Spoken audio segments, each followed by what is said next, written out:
riwayat Imam Bukhari. Man tazawwaja ra'atan li'izziha lam yazidhu Allahu illa dhulla.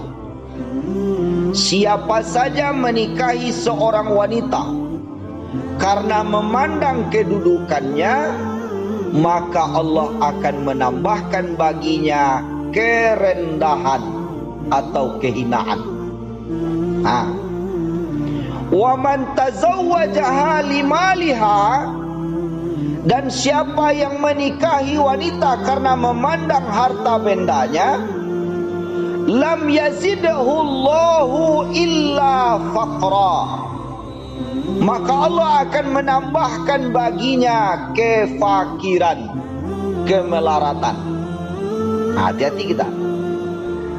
Wa man tazawwajaha lihasabiha, dan siapa yang menikahi perempuan karena memandang keturunannya, lam yazidhu Allahu illa dana'atan, maka Allah akan menambahkan baginya kehinaan.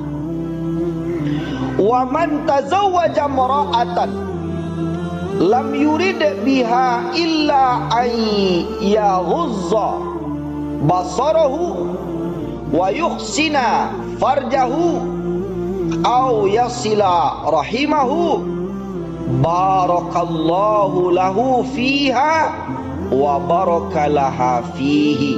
Rawahul Bukhari. Barang siapa, kata Nabi, mengawini atau menikahi wanita karena bermaksud ingin meredam gejolak mata dan menjaga kesucian seksualnya, atau ingin dia mendekatkan ikatan keluarganya karena Allah, maka Allah akan memberkahinya bagi istrinya dan memberkahi istrinya bagi suaminya. Penjelasan lebih lanjut hadis Nabi cako yang berkaitan dengan ampe alasan orang menikah, memilih calon, beruntunglah orang nan mendahulukan agama. Kalau agama menjadi pertimbangan utama tadi, maka Allah Subhanahu wa taala akan memberkahi keluarga itu. Perempuan diberkahi sebagai istri bagi suaminya, suami diberkahi sebagai suami dari istrinya. Sebaliknya tadi, kalau alasannya tadi menikah hanya kerana harta, Allah ujinya nanti, Allah berinya nanti kemelaratan. Kalau inyo menikah hanya kerana memandang keturunan, maka inyo nanti akan ditambahkan kepadanya kehinaan.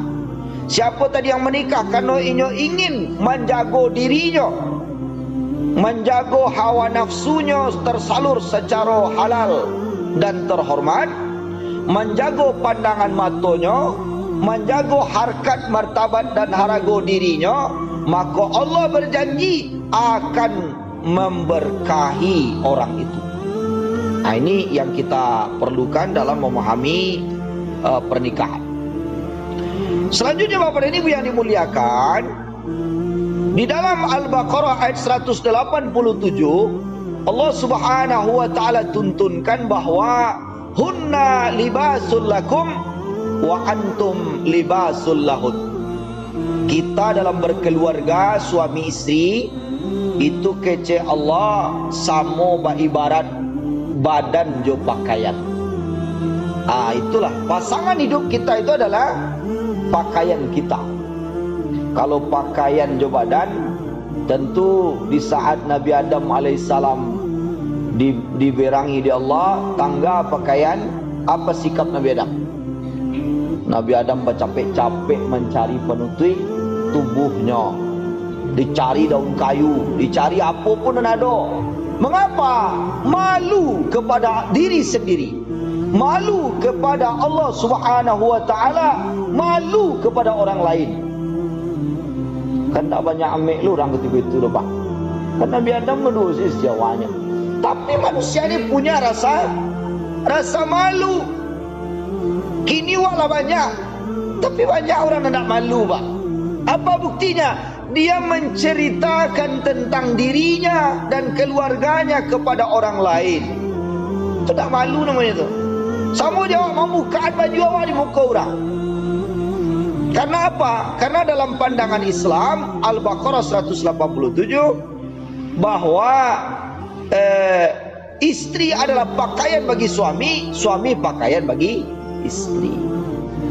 Tak boleh pakaian awak tersingkok, awak cari kurang. Justru kita tutup dengan baik. Begitulah seharusnya kita dalam berkeluarga menjaga pakaian itu. Ada 6 kewajiban awak kepada pakaian awak. Yang pertama, pakaian kau gunanya untuk dipakai. Pak mari baju tu pak letak di lemari kan. Lagi guna baju tu untuk awak? Tidaklah. Dipakai pak. Jadi guna pakaian kau untuk dipakai.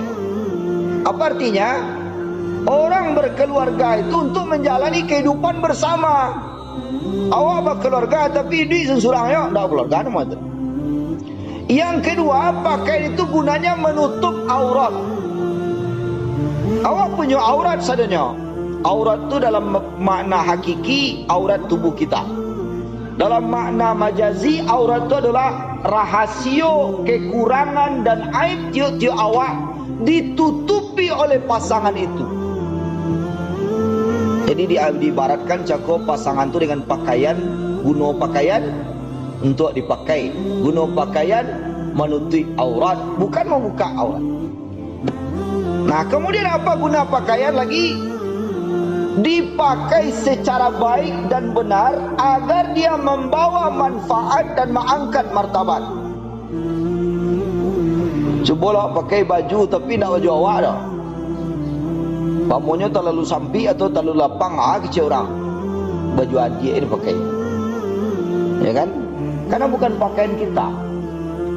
Ambo hampir 50 tahun pak menjadi warga militer. Sekali nuri semua hidup tidak pernah mau pakai baju tentara tu. Sebab apa? Nak baju awak dah. Kalau lelaki ni aja kawan, gilo ke sakit ke curang. Nak baju awak dah, walaupun awak tinggal sini, walaupun awak dapat tugas, dapat tunjang baris segala macam, boleh dari TNI, tak pernah mau ke baju tentara. Kenapa? Bukan pakaian kita. Tak pakaian awak dah. Ya kan? Awak tak polisi dah umpamanya, awak laki baju polisi, aja orang. Bila kan naik aja. Jadi pakaian kau pada diri harus secara betul dipakai. Nah, kemudian pakaian itu bisa menjadi kebanggaan yang membawa seseorang kepada posisi terhormat. Bisa pula pakaian itu merusak jati diri. Contoh, awak pergi beralik, awak pakai training, saya pakai baju olahraga. Kira cik orang tu. Ikut apa kewan aja. Sebulan lapis lagi undangan dia awak aja. Balik maraton jalan suasana mari, ya kan? Ya. Itu kan tak cocok, tak sesuai. Nah, kemudian pakaian itu jangan jauh dari badan. Kalau jauh dari badan lalu tak ada apa guna baju tadi. Contoh, ini terjadi beberapa bulan yang lalu.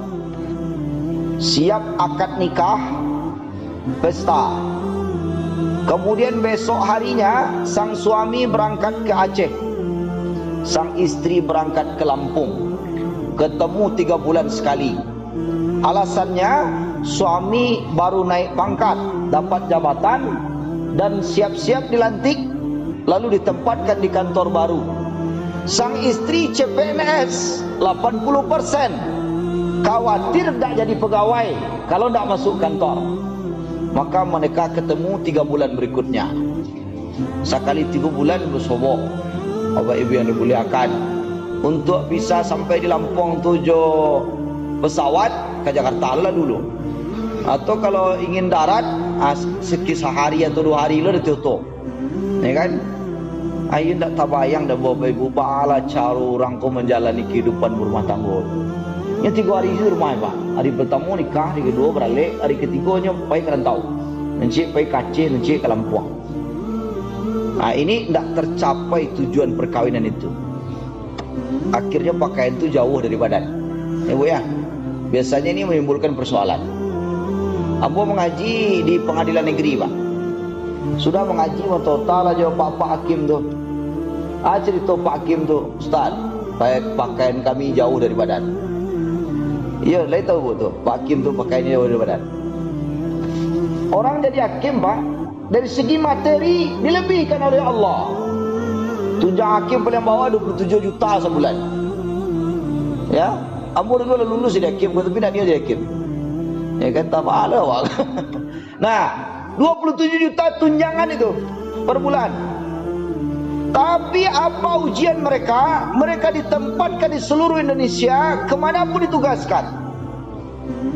Jadi lebih bahagia Pak jadi hakim kau, Pak. Di mana bahagia Ustaz? Bini ambo di Surabaya, anak ambo surang di Kalimantan, surang di Sulawesi, surang di Riau. Kok bisa begitu itu? Yo, baru saja bertugas ambo di sebulan 1 tahun 2 tahun pindah. Akhirnya biar sekali barang semua orang rumah, Pak. Sekali 3 bulan Ustaz. Ada lampangan ambo tu ala piti dia Pak. Nah, Bapak Ibu ini muliakan, pakaian tak boleh jauh dari badan. Makanya sebelum rumah tangga dibangun, komitmen ini penting. Harus ada yang mengalah untuk keutuhan keluarga dan rumah tangga. Terjadinya penyimpangan-penyimpangan karena tidak ada komitmen bersama tadi. Saya dengan istri saya mengajar di Dunia Putri Padang Panjang. Berulang dari Gadui itu pada jauh, Pak, ke Padang Panjang itu. Sementara pekerjaan saya sibuk, keluar sebelum subuh, balik nanti malam jam 11 malam. Lalu siapa yang ngurus anak-anak? Nah, akhirnya kita buat komitmen. Istirahat mengajar, dicarikan pekerjaan dan kegiatan lain sehingga anak-anak terdidik. Nah, ini penting.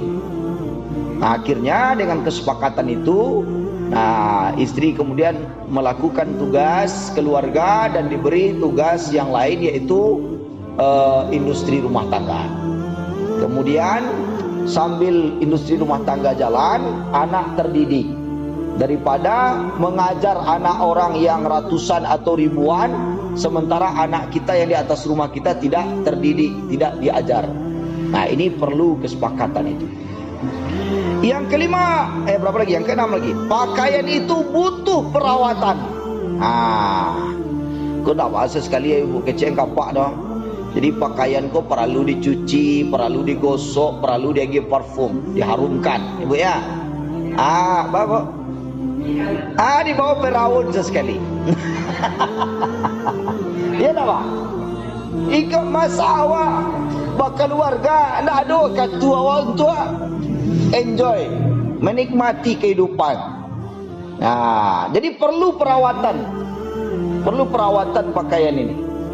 Istri pakaian bagi suaminya, suami pakaian bagi istri, dan itu perlu dirawat. Nyenyo bininya rancak, ya kan? Beli badak saya nak muar, umpamanya. Nyenyo istrinya pakaian nan rancak, beli baju nak muar.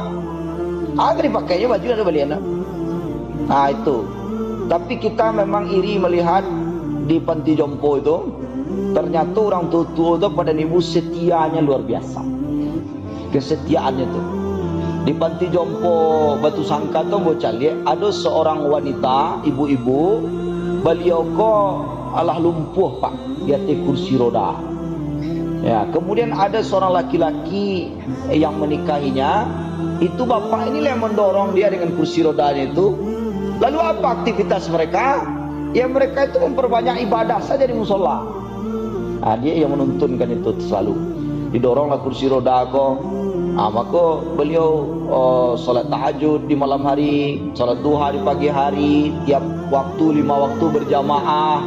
Karena di tengah-tengah panti itu ada musola, Pak. Ada musola. Jadi melihat kehidupan orang tua di hari itu tuh kita, awak tua sudah kau bentuk iko gua kan gitu ya. Kadang-kadang awak lu jadi tua lagi tertaruh orang rumah awak, matu kama, kecil awak kan. Ulang gaya, Pak, setia gitu. Dulu ketika baru-baru dulu, gimana sayang? Pakai sayang tuh, beb, nah itu kan. Kini tertaruh matilah, dia kecil matu juga, macam-macam kecil awak. Terpikir awak, iya wana, baalah awak ke keluarga. Sementara orang sampai hari tuanya bisa mereka setia. Bisa mereka setia. Baik, kita lanjutkan. Di dalam tuntunan agama kita, berkeluarga dan menikah itu menjadi modal ketaatan kepada Allah Subhanahu wa ta'ala. Karena tadi menikah separuh dari agama. Maka seseorang yang sudah berkeluarga, wajib dia terus-menerus mempelajari tentang syariat Allah agar rumah tangganya menjadi rukun, damai, sakinah, mawaddah, warahmah. Bapak Ibu yang dimuliakan, ada seorang istri rajin ke surau, ya, rajin ke surau, tapi suaminya tidak rajin ke surau. Lalu kemudian istri tadi mencoba mengajak suaminya dengan cara yang baik. Berhasil dia meyakinkan suaminya, kemudian mereka bersama-sama menjadi hamba Allah yang taat beribadah. Sebaliknya, ada suami yang taat, tapi istrinya tidak taat. Maka suami mengajak istrinya dengan cara yang bijaksana untuk sama-sama taat kepada Allah Subhanahu wa ta'ala. Yang tidak betul adalah, Bapak Ibu yang dimuliakan, orang ini menyelamatkan dirinya sendiri. Amal awak untuk awak, amalinya untuk inyo, awak kerajaan zalim untuk awak, luinya saradinya Allah. Tidak bisa. Kita berkeluarga adalah modal untuk ketaatan beragama. Man amila salihan min dzakarin aw untha wa huwa mu'min falanuhyiyannahu hayatan thayyibah. Modal kebahagiaan dan kehidupan yang baik itu adalah iman dan amal soleh. Keimanan dan kesolehan itu dilakukan secara bersama. Bapak Ibu dimuliakan, kamu bahas ketik tentang apa ini? Ada yang bertanya kemarin tentang sholat sunat suruk ini, Bu, ya. Sholat suruk nih. Suruk itu, Bu, tidak boleh lebih 2 rakaat. Karena waktu duha belum masuk. Jadi beda suruk dengan duha itu beda. Jadi saya sholat ceramah di tempat lain, Pak, langsung sholat duha Ibu itu 8 rakaat. Nah itu tidak betul. Suruk itu hanya 2 rakaat. Dan waktu suruk kalau sudah masuk, dianjurkan oleh para alim ulama dalam kajian yang sangat hati-hati, kita dianjurkan melebihkannya beberapa menit. Pamunya aduh aku petunjuk awak mah suruh jam berapa sini senang. Dilabian agak 5 minit, agak 10 minit, ya. Karena ada 5 waktu yang makruh untuk salat. Waktu yang makruh itu pertama sesudah salat subuh. Yang kedua matahari terbit. Yang ketiga matahari di tengah-tengah. Yang keempat sesudah salat asar. Yang kelima ketika matahari baru terbit. Jadi kita berilmu, beramal ini harus dengan ilmu. Jadi jangan dulu Bapak Ibu di masaji awako yang salat duha di waktu suruk ini. Ya, silakan Pak. Ya. Ini.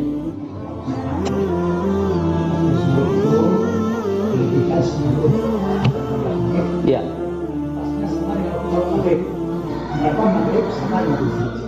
Ya. Oke, makasihnya.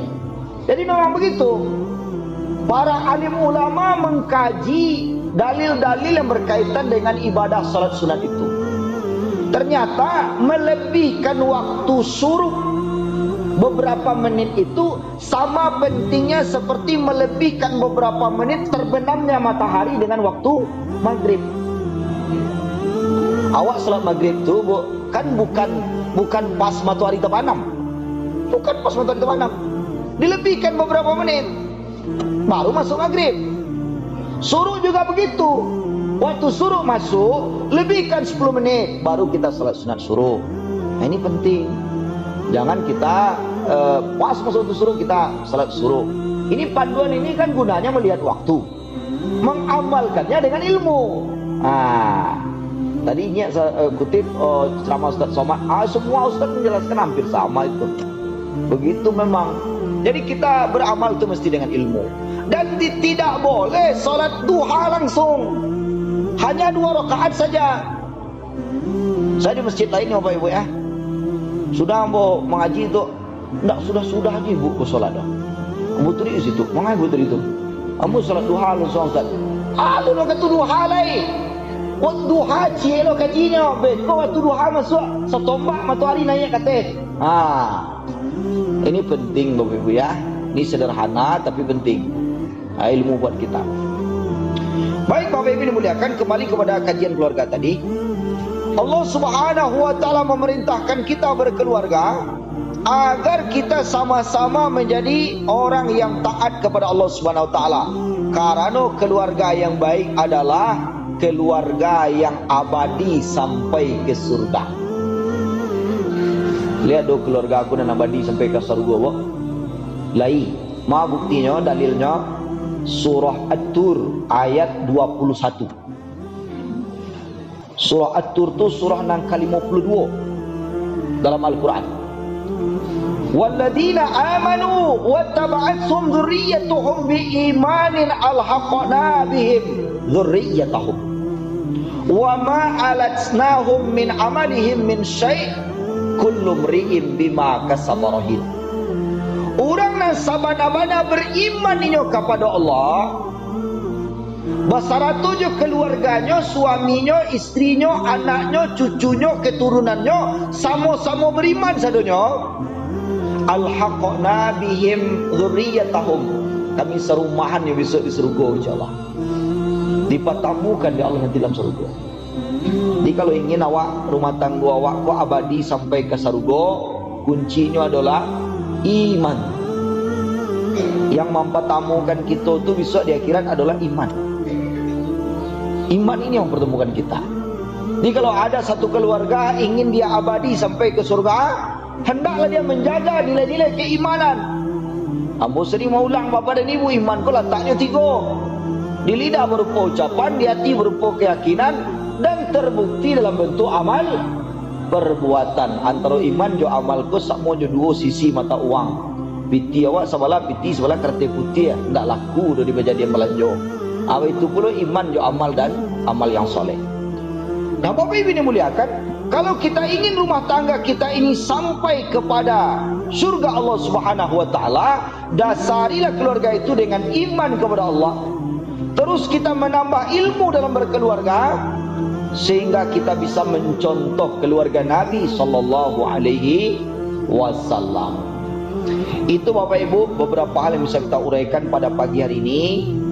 Kalau ada pertanyaan kita persilahkan sebelum kita tutup karena waktu surut sudah masuk. Silakan Bapak Ibu kalau ada pertanyaan. Bentuknya tidak ada Bu ya. Kalau Nabi itu tidak akan menutup pengajiannya sebelum dia memberi kesempatan bertanya. Silakan ya, silakan ya. Judul tak adanya. Ya. Ya.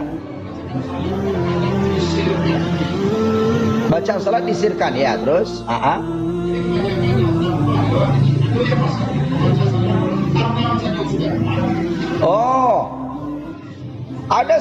ada dalam satu kajian dari ulama namanya Ibrahim bin Adham. Kata Ibrahim bin Adham ini 10 macam salat yang tidak diterima Allah. Salah satunya adalah orang yang tidak membaca. Tak terima salat Allah. Jadi tak bisa ada awak salat sudah takbir Allahu Akbar, batawi sebibi awak sampai sudah dalam hati saja, tak sah salatnya. 10 salat yang tidak diterima itu salah satu adalah orang yang tidak membaca bacaannya. Jadi kalau itu Pak, iya benar dibaca bacaan kau Bapak Ibu. Dibaca, bergerak lidah kita. Terdengar hanya oleh diri kita, bukan menutup mulut. Yang sah itu. Tidak sah salat kita jadinya. Jadi memang kita baca. Baik yang rukun maupun yang sunat.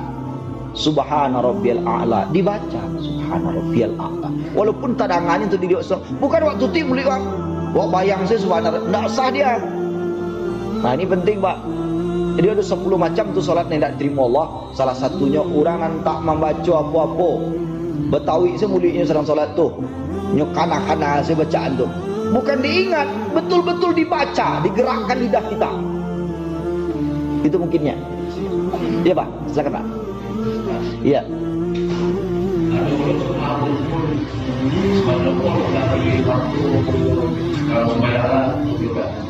Itu nomor 2 tuh Pak. Ini 10 tadi.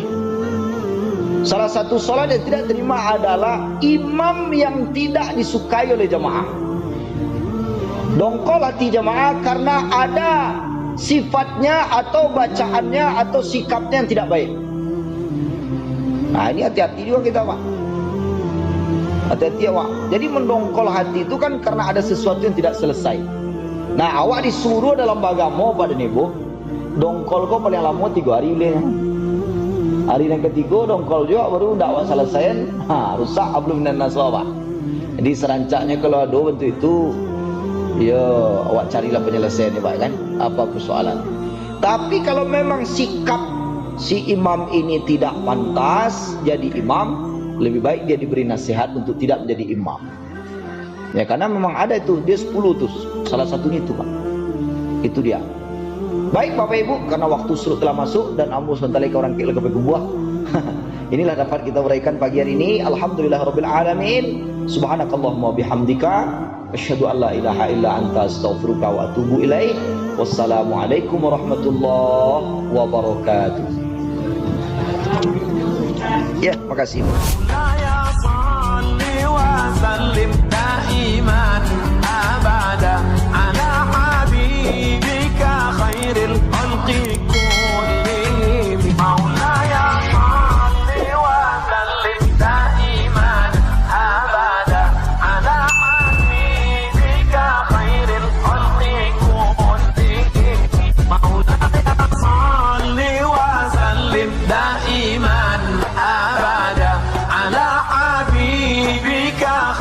الخلق